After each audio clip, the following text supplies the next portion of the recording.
Mais um podcast com Nayara Fortaleza, com o patrocínio da Le Monte Cristo Pousada e do Centro Integrativo de Terapias. Você que já segue o nosso canal, que já está inscrito, agora toca o sininho e deixa um comentário. E você que ainda não segue, por favor, inscreva no canal, isso nos fortalece. Hoje, gente de Deus, olha que bênção, olha isso, que tudo. Nesse local que as pedras rezam, o tempo para e o silêncio fala. O sagrado terá voz através de uma figura muito carismática, que hoje é um ícone aqui na Serra do Maciço de Baturité. Não só em Fortaleza, não só no Ceará, mas em especial no Maciço de Baturité. Com vocês, uma voz sagrada, uma figura carismática, Padre Eugênio. Muito obrigado pelas palavras e muito obrigado pelo convite. Aqui é vossa casa e é uma alegria muito grande receber você, como todos aqueles que vão nos acompanhar nesta conversa tão familiar e tão cheia de fé, de esperança e de amor. Coisa linda, meu Deus, que emoção! Então, eu acolho no podcast e ele me acolhe nesse espaço que é o Mosteiro dos Jesuítas. Há quanto tempo existe esse lugar, padre? Essa casa, ela tem 103 anos de existência. Era uma antiga escola apostólica dos jesuítas. Os jesuítas portugueses chegaram aqui se ressignificando, né? Depois de serem expulsos de Portugal, vieram para cá. E aqui construíram esse patrimônio, que hoje é um patrimônio cultural, religioso, histórico, não só do maciço de Baturité, como também de todo o Brasil. Todos os jesuítas, assim, né? Um ícone dos jesuítas. Agora me diga, quem é Padre Eugênio? Eu sou cearense, venho de uma família muito religiosa, sou do interior do Ceará, de uma cidade chamada Ibiapina, e lá nessa cidade, através do... É na outra serra, não é? É, na outra serra, a Serra da Ibiapaba, né? Eu sou o primeiro de 6 filhos, né? Do seu Raimundo e da dona Celina, e vim dessa família que, além de me dar o leite materno, me transmitiu o leite da fé. Ai, né? Que maravilha!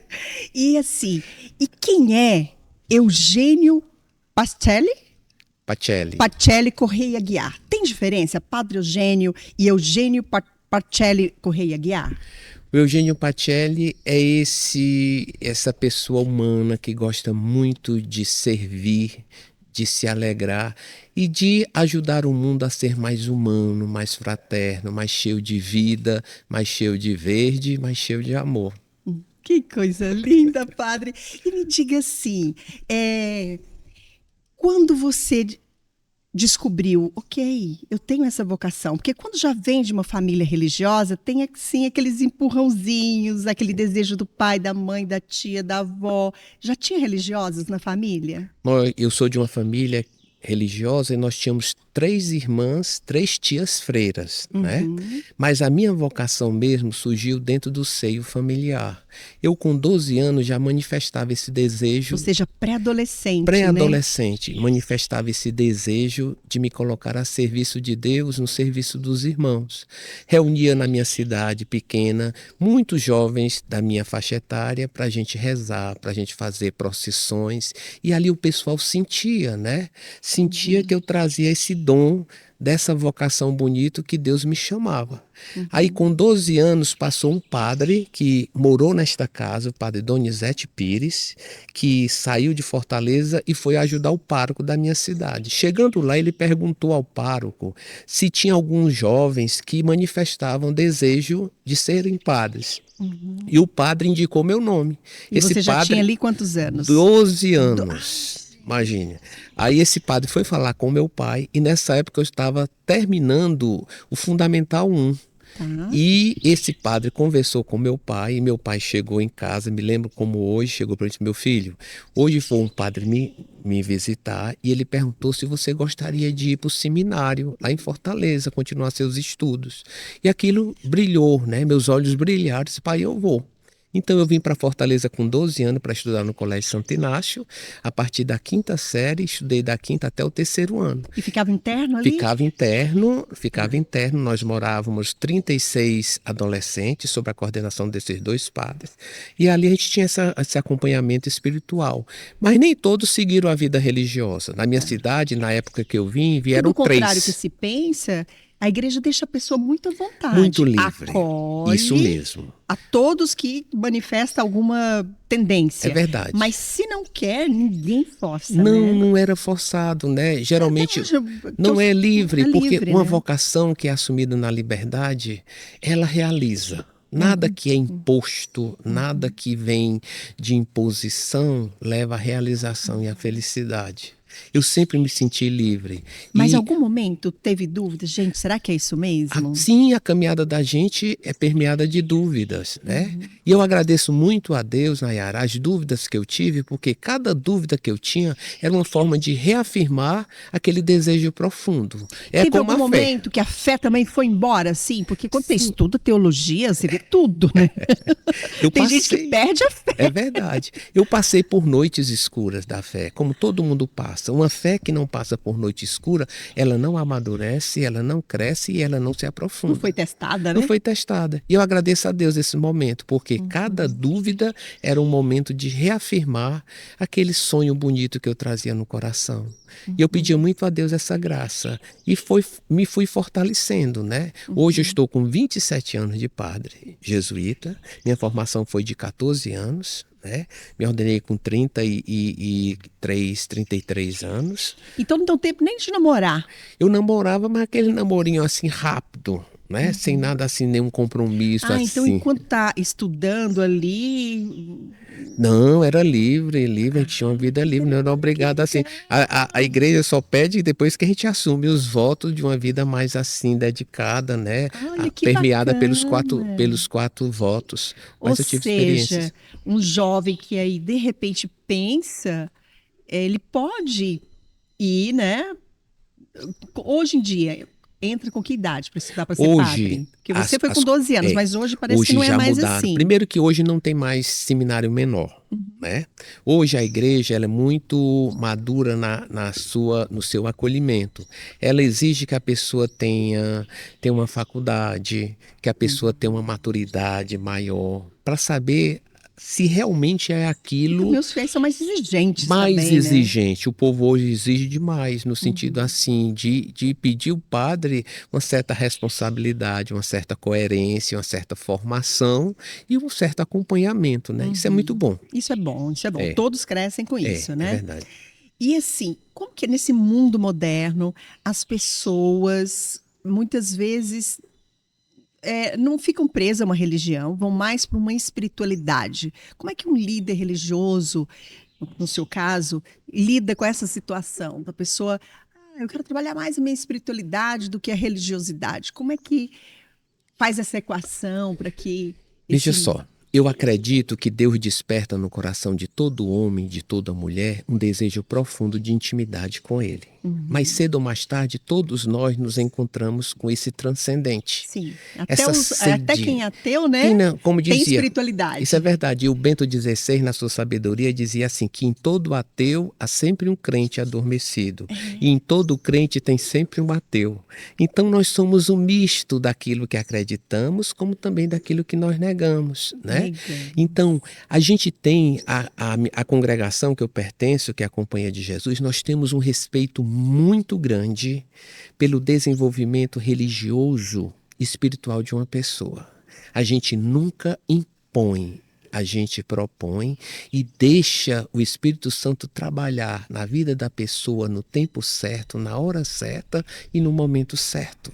Hoje, mais do que nunca, a gente vê assim um boom dessa procura das pessoas para esse relacionamento profundo com esse ser absoluto, com essa transcendência que a gente nomeia Deus ou força superior.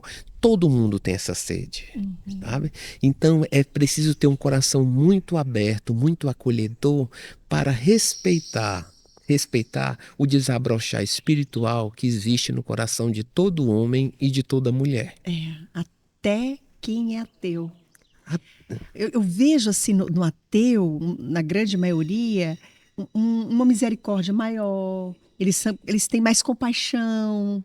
É É engraçado verdade. isso, né? E a igreja, na sua Aí eu digo sabedoria, assim, olha, você é um ateu não praticante. é verdade.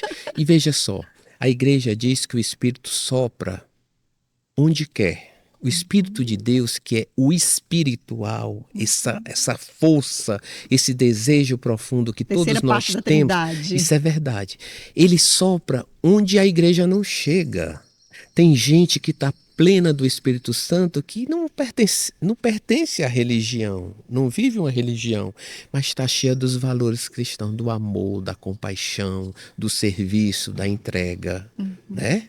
Então, são pessoas que não pensam como a gente, não professam a fé como a gente, mas vivem de uma profundidade espiritual. E tem gente que tem religiosidade, mas não tem espiritualidade. Verdade. E precisamos ter mais misericórdia. É verdade, é verdade. Então, Jesus, quando no Evangelho de São Mateus, ele coloca como critério do julgamento de Deus a nossa capacidade de amar. Isso que Santo Agostinho vai dizer: ama e faz o que quiseres. A gente nunca peca por amar demais. A gente sempre peca por amar de menos. E nada nos identifica tão profundamente com a capacidade do agir de Deus do que a nossa capacidade de amar. É isso E o que faz ser termômetro para saber se Deus está presente na vida de uma pessoa não é a religião, É o amor. não é o rito, é a sua capacidade de amar. Onde existe amor, vai dizer São João, verdadeiro amor, Deus aí está. Deus aí está. Que lindo. E aí, vamos voltar ali, você se formou, se ordenou padre aos quantos anos? 33 anos. 33. Qual foi a sua graduação? Eu fiz filosofia, fiz teologia, sou formado em administração escolar, sou mestre em teologia e caminhei um pouquinho, 5 semestres em psicologia. Que bacana. É. Muito bom. E tem uma veia empreendedora bem grande, né, padre? Você é um gestor, não é? Eu acho que eu puxei isso do meu pai, sabe? Meu pai tinha, assim, um carisma administrativo que impressionava tudo. E a congregação sempre me confiou obras difíceis, né? Isso aqui foi um desafio É um e ainda eu creio. né? E chegar assim, com a colaboração dos meus irmãos jesuítas, a gente faz um trabalho que realmente transforma, né? E eu agradeço muito a Deus, não só a companhia dos meus amigos que são jesuítas, como também aqueles amigos que somam com a gente. A gente nunca faz nada sozinho, né? A gente sempre precisa do apoio do outro, da presença do outro, do ânimo do outro, da colaboração do outro, para a gente desabrochar tantos dons que a gente traz no coração. E assim, você também tem um trabalho muito bonito com as famílias, e a família parte do casal. Né? A base de uma família está nesse casal. E você tem uma força muito grande no seu trabalho com os casais, né, padre? Eu me senti chamado por Deus para estar mais pertinho da vida das famílias. Eu acompanhei várias celebrações de matrimônio e sempre depois das celebrações os casais me pediam: padre, nos acompanha. E eu sempre fazia esse trabalho. Só que chegou um momento que eu fui à procura de um casal muito próximo, Patriciana e Davi, e disse: vamos formar um grupo para acompanhar esses jovens casais? E eles aceitaram prontamente. Aí nós formamos o Amare. O Amare, amor em latim, né? Significa um movimento que acompanha jovens casais de 0 a 7 anos. Surgiu a partir de uma leitura de um documento do Papa Francisco, onde o Papa Francisco dizia que havia uma carência da igreja no acompanhamento de jovens casais. E eu disse assim, realmente o Papa tem razão. E eu me prontifiquei a fazer esse grupo. Nayara, hoje nós temos 1.800 casais só em Fortaleza. Gente, olha isso. Como é que faz para um casal achar você lá em Fortaleza, achar esse grupo? Nós temos um movimento, um site do Movimento Amare. Quando a gente abre as inscrições, as pessoas se inscrevem automaticamente. E quando a gente vai formar os grupos, a gente entra em contato com as pessoas e a gente chama. Aí tem estudos bíblicos? Não, é uma reunião por mês e os temas são de acordo com a realidade da vida conjugal. E é todos os temas iluminados pela palavra de Deus. No primeiro ano a gente trata a preparação para a chegada dos filhos, porque nós chegamos a uma conclusão, isso é bem viável. As crises maiores dos casais começam quando os filhos chegam. Porque antes dos filhos chegarem, eles ainda estão na experiência de namoro. Depois que os filhos chegam, se o relacionamento não está bem fundamentado, bem enraizado, o filho estremece a relação do casal, né? Porque as atenções se dividem, o tempo também tem que se dividir, os focos também. Então a gente dá uma fundamentação e um alicerce bom para esses casais, para que eles se fundamentem, não só entre eles, mas também se fundamentem na leitura da palavra de Deus. E é bonito você ver pessoas que têm umas certas rejeições contra a igreja, contra as orientações da igreja. E geralmente quando eles entram no amar, eles desenvolvem uma espiritualidade conjugal que chama a atenção. Esse final de semana, a gente sempre tem aqui no mosteiro um retiro para eles. Eles fazem um retiro por ano. E essa casa fica com 80 casais jovens. Uau! 160 pessoas, 160 mais pessoas. que está trabalhando. É incrível. E eles fazem uma experiência de Deus fascinante. Então é isso que a gente vê, uma presença de igreja junto a jovens casais. E no momento da pandemia, foi o momento mais crítico da vida de todo relacionamento. Oh, ficou ali confinado. Pois é. E nós conseguimos ajudar muitos casais a suportarem aquele momento. E foi aí que nasceu esse livro. Foi. É. Conta um pouquinho dessa história. Eu tive a graça da essa capa bem ousada. Muito legal. Veja só. Quem é essa capa? Essa capa foi de um pintor do interior do Ceará, lá de uma cidadezinha chamada Mucambo, um menino autodidata que pintou essa. Eu disse o título do livro e ele, com a maior criatividade, ele fez essa E botou ainda umas chagas aqui, né? É verdade. É o pé de Cristo pisando no coronavírus, né? As pegadas da misericórdia em tempos de pandemia. O que foi que aconteceu? Esse livro foi fruto do período da pandemia. Eu tive a graça de acompanhar muitas pessoas através... Você estava em Fortaleza, não estava aqui não, né? Ainda não tinha chegado no mosteiro. Então, uma emissora pediu que a gente transmitisse as celebrações da Eucaristia. Nós fomos a primeira igreja a transmitirmos a missa pela TV. Lá, na época da pandemia. As igrejas pedras estavam todas fechadas, porque ninguém podia participar das celebrações. Mas a gente entrava nas casas através da televisão. E foi um momento muito forte. E esse livro, ele traz tudo aquilo que nós vivenciamos nesse tempo. Engraçado, Nayara. É um livro histórico também. Tudo. E se você ler a introdução, você vai ver que eu na introdução eu falo de todo o contexto, como é que vai surgir. A gente acompanhou muitas pessoas. E até hoje, quando eu passo em muitas partes aqui do maciço, o pessoal me chama o padre da pandemia. Porque... o padre da pandemia. Porque naquele momento...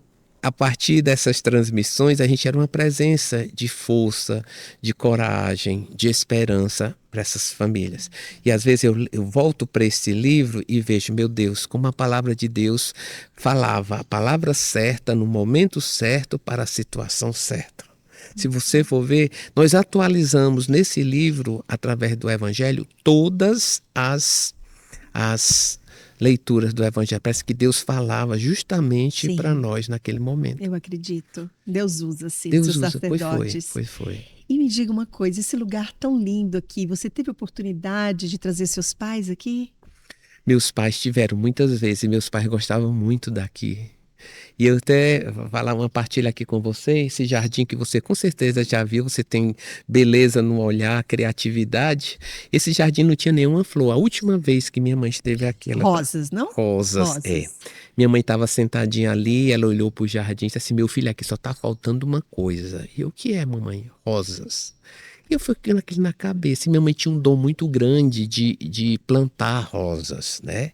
Eu dizia que toda rosa que chegava na palma da mão de minha mãe reproduzia e elas nasciam.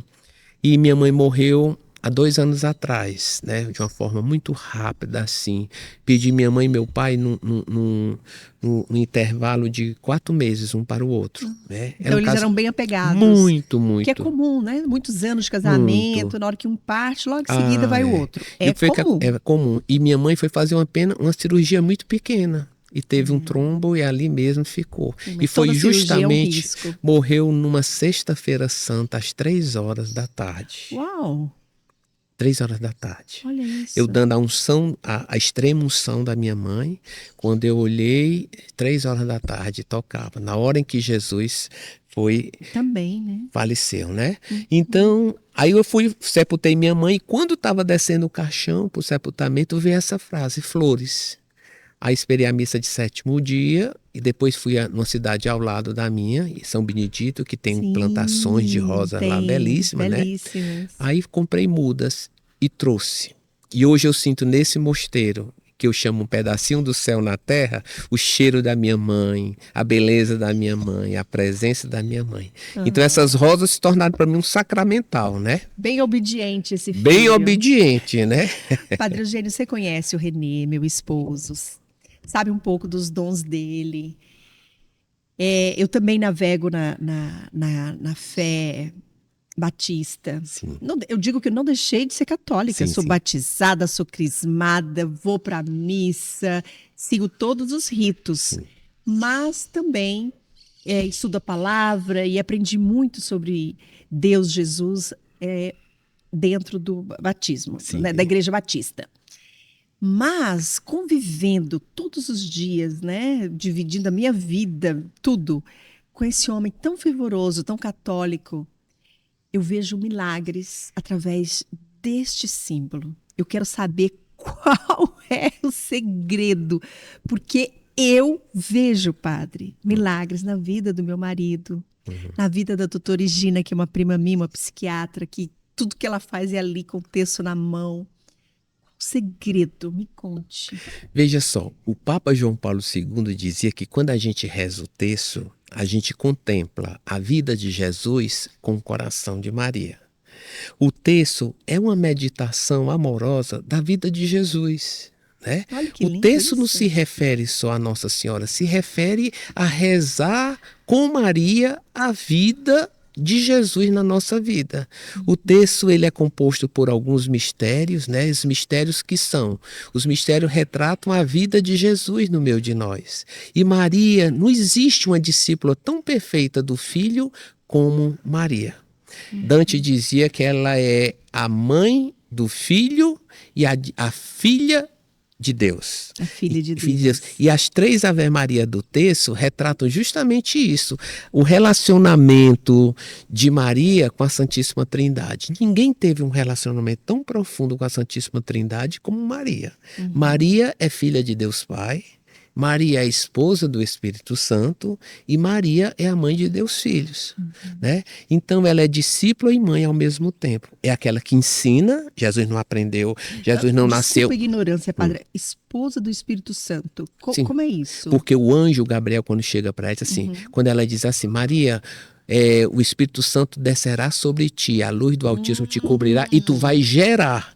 O santo que vai nascer de ti será chamado Filho de Deus. Então, quem gera Jesus e Maria não é a participação humana. Não, é o próprio Espírito Santo de Deus. Entendi agora perfeitamente. Então, veja só. Então, a gente reza o terço com o coração de Maria. O pessoal acha que o texto se refere só a nossa... Não, você convida Maria para, juntos com ela, contemplarmos a vida toda de Jesus. Por isso que o texto é uma oração cristológica. Né? É um mantra sagrado, poderoso. Sagrado. E Nossa Senhora, quando aparece, nas aparições que a igreja reconhece, todas elas Nossa Senhora pede para rezar o texto.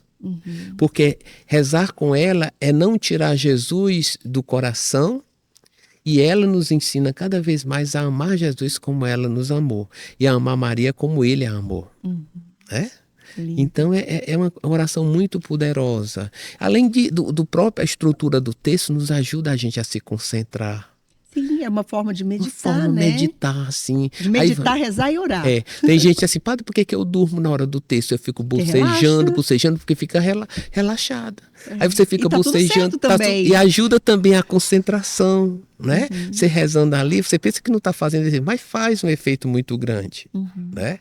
E eu tive uma graça a minha família, meu pai e minha mãe sempre rezavam o texto, né, juntinhos. E essa oração sempre os manteve firmes, fortes e de pé diante das dificuldades. Tem um movimento dos homens que rezam o terço, não tem? O terço dos homens é muito forte. Porque antigamente pensava que terço é oração só de mulher, né? E hoje não, a gente vê famílias rezando, os homens rezando e descobre neste simples terço a força de Deus agindo através da intercessão de Maria. Esse aqui eu dei de presente para o Renê. São freiras que fazem esse texto. Elas fazem rezando o texto e fazendo os nozinhos. Assim. Que preciosidade. Né? Olha aí a beleza. A beleza, a força. Tem uma força muito grande, né? Isso. E também eu conheci um professor de matemática, um curioso, estudioso, ele não é astrofísico, mas estuda esse assunto e tudo. E ele estudou o efeito mariano. Existe, né? Comprovações da força de Maria, enfim. Maria tem a gente tem que deixar claro, Maria não é deusa, Maria é criatura, filha de Deus. Ela é 100% humana. Ela é humana. É humana. Jesus é 100% Deus e 100% humano. Quem foi que deu a humanidade de Jesus? Foi Maria. Sim. Pois é, porque não houve participação de nenhum homem. Maria é quem dá a humanidade de Jesus. Então, Deus pede o consentimento dela para ela oferecer sua carne para dar carne a Jesus. Fantasma não tem rosto. Espírito não tem rosto. Ou seja, ele podia chegar aqui de qualquer jeito, né? É verdade. Mas ele chegou através de barriga de mulher. É verdade. Como todos nós. Como né? diz São Dentro Paulo, chegada à plenitude dos tempos, Deus enviou seu filho nascido de uma mulher. Bonito isso. Então, no tempo certo, Deus escolheu, olhou para ela com amor. O anjo a chama cheia de graça, ou seja, agraciada, né? Agraciada por Deus, agraciada para uma missão muito especial, de ser a mãe. E o bonito é que Deus nunca se impõe, Deus se propõe. Deus pede o consentimento de Maria para que a salvação aconteça através do seu filho. Então é bonito você saber que Deus nunca faz nada sozinho. Deus conta com a nossa colaboração. Então, no rosto de Jesus tinha muito da carne de Maria, sabe? E acho que Maria é quem ensinou Jesus a rezar, foi quem ensinou a Jesus a se proteger. Então, Jesus tinha um carinho muito especial por sua mãe. Se você for ver, Maria acompanha Jesus desde a sua gestação até o momento de cruz. Então, vamos pegar um ponto importante aqui. Nenhum momento a igreja coloca Maria como um Deus. De maneira alguma. De maneira alguma. Deus é Jesus. E Maria nunca quer estar no lugar do seu filho. Que lindo, gente, isso aí, nunca. Ó. Porque há muitas, né, interpretações. Olha, Maria não concede, Maria intercede, porque só quem concede é Deus. Em Caná da Galileia, no casamento em Caná da Galileia, está muito explícito através do evangelista São João o poder da intercessão de Maria. Quando Jesus e Maria foram convidados para aquele casamento. E é o primeiro texto que coloca Maria chegando antes de Jesus. Por quê? Porque Maria era familiar ao casal. Ela quem vai preparar a festa. E naquela época a festa do casamento durava uma semana. Era uma semana regada a muito vinho, a muito dança, a muita alegria. Era a festa da comunidade. Faltar o vinho significa acabar a festa, vergonha. E ali é Maria quem toma a consciência, é Maria que percebe, meu filho, eles não têm mais vinho. Aí Jesus disse assim, mulher, nós não temos nada a ver com isso, minha hora não chegou. Ou seja, Jesus não tinha nenhuma pretensão de fazer nenhum milagre ali. Entendeu? Mas qual o filho que não conhece o coração de uma mãe? E qual a mãe que não conhece o coração do filho? Maria simplesmente chama o servo e diz, façam tudo o que ele vos disser. E Maria desaparece. Aí Jesus começa o milagre. Entendeu? Engraçado que no texto diz que haviam 6 talhas, mas o número da perfeição não é 6, o número da perfeição é 7. É 7. Então naquela festa faltava uma talha com vinho novo para que a felicidade estivesse presente. E quem é que vai trazer o vinho novo? Jesus. Ele é a talha da perfeição que o Pai oferece para que a plenitude da vida se realize na nossa vida. Que lindo. Né? E o vinho representa o sangue, o sangue, o vinho representa. Os profetas diziam que quando Deus fizesse uma aliança definitiva com o seu povo, essa aliança seria brindada com o melhor vinho, o vinho de qualidade. E ali, nas bodas, porque o relacionamento entre Deus e seu povo, de Cristo com a igreja, sempre foi visto com um relacionamento matrimonial. Deus é o esposo, a igreja é sua esposa. Jesus é o esposo, a igreja é sua esposa. Por isso que São Paulo vai dizer: maridos, amai as vossas esposas como Cristo amou a igreja e se entregou por ela. Mulheres... Então, ai, que lindo, que bênção. Então, reafirma mais ainda o quanto o laço matrimonial é algo sagrado, né, padre? Um sagrado. Para a igreja, o matrimônio é um sacramento, ou seja, uma visibilidade da presença de Deus no meio da humanidade.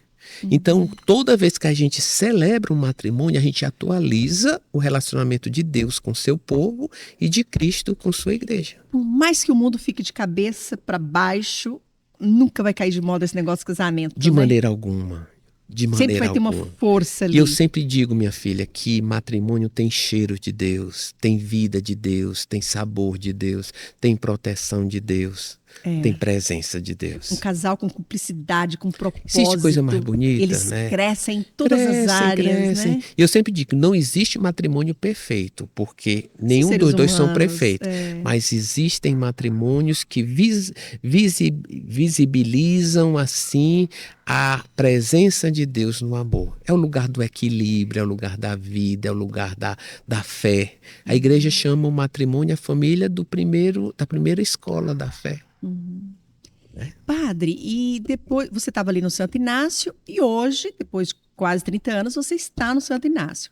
Mas nesses quase 30 anos, você sempre esteve lá ou já foi para outros locais? Eu morei, quando eu fui ordenado padre, eu fui morar em Recife, passei 7 anos em Recife, depois fui para o Chile, passei 6 meses no Santiago do Chile, fui para Madrid, passei 6 meses, depois voltei para Fortaleza, onde fui tomar conta da paróquia de Cristo Rei. Depois da paróquia do Cristo Rei, fui para o Colégio Santo Inácio e depois do Colégio Santo Inácio vim para cá. Mas continua lá no Santo Inácio também? Não, já deixei o Santo Inácio. Agora minha missão é aqui e vou a Fortaleza todos os domingos para celebrar a Noite da Misericórdia na segunda-feira, que ainda continua. Na Paróquia do Cristo Rei, sempre às segundas, às 19 horas. No Colégio Militar. Militar, isso. Às 19 horas, na segunda. Isso. E fica no templo mesmo? Fica mesmo na igreja. E é bem lotado, né? Muito lotado. Muito lotado, dá mais de 1.500 pessoas todas as segundas-feiras. Que bênção. Eu faço essa ponte, né? Porque eu convido o pessoal para vir visitar aqui. E o povo gosta demais, porque tem um dia, venha passar um dia no mosteiro. Então a gente coloca um ônibus disponível, as pessoas vêm aqui, passam um dia. Dessa quinta... Tem a culinária aqui, tem a culinária. Bacana, né? Nós temos uma noite muito bonita daqui todas as quintas-feiras, a Noite da Luz, né? Não é uma missa. É um momento de adoração. E qual é o dia da missa aqui? A missa é todos os domingos, às 10 horas da manhã. E hoje tem missa? Hoje quinta-feira, nós temos uma celebração da luz, às 19 horas. Muito bonita. Vem gente do maciço de Baturité todo. Começamos com 4 pessoas, hoje a igreja fica lotada. E, padre querido, Kojak, quanto tempo temos aí de podcast, Kojak? Se não, aqui, ó. Que é isso? 33? Opa! Vamos que vamos, né, padre? Vamos que vamos. Me diz assim, padre, que recado você deixa para as pessoas, assim, olhando para aquela câmera, do fundo do seu coração? O que você quer tanto dessa humanidade, dessas pessoas, né? Você como servo de Deus. Eu retomo uma frase do fundador da minha congregação, Santo Inácio, que eu gosto muito. Ele diz o seguinte: você não imaginaria o que Deus faria de você se você não colocasse obstáculo à vontade dele. Então, quando a gente se abre à vontade de Deus, aos sonhos de Deus, à presença de Deus, ninguém nos segura. Nem as tribulações, nem o sofrimento, nem os medos. E a vida da gente vai tomando uma leveza. A vida é tão breve, né? Vamos ser leve. E essa leveza quem nos dá é o Espírito de Deus na gente. Você que tem essa espiritualidade, esse desejo profundo de superação, de transcendência, né? Nunca se deixe, paralisar, porque o Espírito é movimento. O Espírito é criatividade, o Espírito é sonho. Eu gosto muito de um pensamento de um grande poeta, Fernando Pessoa, que ele diz assim: Deus quer, o homem sonha e a obra nasce. Você é do tamanho dos seus sonhos. Quem sonha pequeno, vive pequeno. Quem sonha grande, vive grande. E Deus não gosta de coisa pequena, Deus gosta de coisas grandes, de sonhos grandes. E quando você estava lá se formando, você já imaginava, assim, tá falando para tanta gente, influenciando tantas famílias, sendo essa pessoa influente que verdadeiramente você é? Nunca imaginei. Mas Deus é tão sábio que não faz que a gente veja o futuro, sabe? Porque se a gente já sofre com antecipação antes das coisas acontecerem, então se a gente visse o que ia acontecer no futuro, a gente já desanimaria no presente. Então, é como se a gente soubesse o dia que a gente iria morrer, a gente já morria antes do tempo, né? E Deus, na sua sabedoria, ele diz assim: olha, é preciso viver cada dia com sentidos despertos, com o coração aberto e com a mente atenta para viver cada momento. Nayara, cada momento é único. Né?